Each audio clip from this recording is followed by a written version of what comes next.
عمومی طور پہ کہا جاتا ہے یہ دنیا والے ہیں یہ دین والے ہیں، اور یہ دو تقسیمات کر دی جاتی. یہ تقسیمات ہمارا دین ہمیں نہیں سکھاتا ہے. دونوں پلڑے برابر رکھو، دنیا بھی اور دین بھی. اصل دنیا کیا ہے؟ مولا رومی بولے چیز دنیا از خدا غافل بدن. دنیا ہے کیا؟ خدا سے غافل ہونے کا نام دنیا ہے.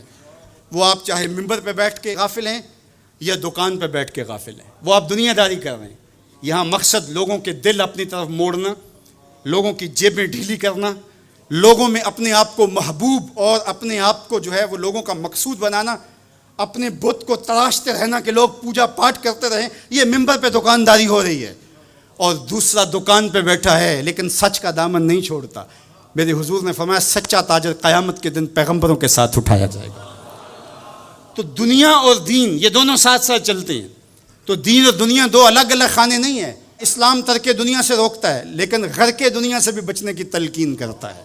رہبانیت کا درس بھی نہیں دیتا. لا رہبانیت فی الاسلام. اسلام میں رہبانیت نام کی کوئی چیز نہیں ہے کہ تم گھر بار چھوڑ دو، تم بستی چھوڑ دو، تم کوہ غار کی زندگی اختیار کرو. اسلام کا یہ مزاج نہیں ہے. ابھی بات ہو رہی تھی، حضور نے مواخات قائم کیے مدینہ المنورہ میں، اور مواخات مدینہ یہ کائنات کا ایک انوکھا باب ہے، اور یہ ایک الگ مضمون اور عنوان ہے کہ دو افراد کو، ایک انصار لیا اور ایک مہاجر لیا، اور حضور نے ان کے درمیان مواخات قائم کر دی. تو حضرت ابو درداء اور حضرت سلمان فارسی کے درمیان حضور نے مواخات قائم کی. تو جن کے ساتھ بھائی چارہ تھا وہ پھر حال پوچھنے جاتے تھے کہ میرے بھائی کو پریشانی تو نہیں ہے. تو حضرت سلمان فارسی گئے حضرت ابو درداء کے گھر. تو دیکھا کہ حضرت ابو درداء کی بیوی وہ عام سے کپڑوں میں تھی. تو انہوں نے کہا کہ میری بہن یہ کیا ماجرا، میلے کچیلے واجبی سے کپڑے. تو کہا کہ تمہارے بھائی کو دنیا کے ساتھ کوئی رغبت نہیں ہے، عورت آراستہ ہو. حضور نے عورت کی خوبیاں بیان کی کہ بہترین عورت وہ ہے جب اس کا شوہر دیکھے اس کو تو اس سے خوش کر دے. وہ اس کا لباس، اس کی حیت اور طرز زندگی ایسا ہو کہ مرد کے لیے مسرت، خوشی اور سرشاری کا ذریعہ ہو، تاکہ اس کی نظر یکسو رہے اور اس کے خیالات پراگندہ نہ ہوں، اس کی سوچوں میں آوارگی نہ آنے پائے. تو کہا کہ تمہارے بھائی کو رغبت ہی نہیں ہے دنیا کے ساتھ، اس لیے مجھے اس کی کوئی ضرورت نہیں ہوتی. خیر حضرت ابو درداء آئے تو کھانا لائے. تو حضرت سلمان فارسی نے کہا کہ آپ بھی کھائیے. کہا میں روزے سے ہوں. کہا کہ میں تو نہیں کھاؤں گا جب تک آپ نہیں کھائیں گے. تو نفلی روزہ مہمان کے لیے توڑا جا سکتا ہے. تو انہوں نے روزہ افطار کر لیا، ساتھ بیٹھ کے کھانا کھایا.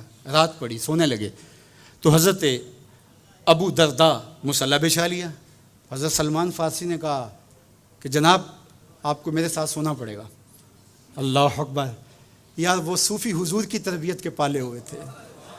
آج تو پھر فتویٰ متوجہ ہو جاتا نا کہ اس نے مجھے نماز سے روکا ہے، یہ دارا اسلام سے خارج ہے.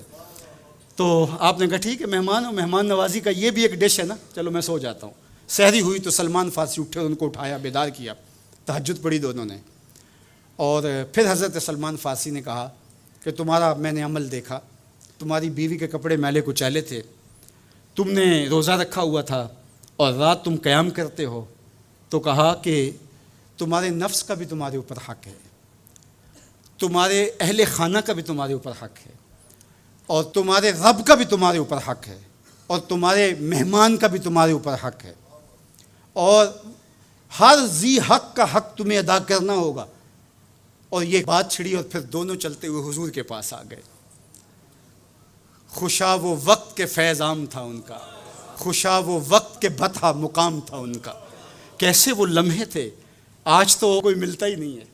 درد ہو تو سنائیں کس کو، زخم ہو تو دکھائیں کس کو، دکھڑے ہوں کس کی دہلیز پہ رکھیں، کس کے کندھے پہ سر رکھ کے روئیں، کوئی رہا ہی نہیں ہے.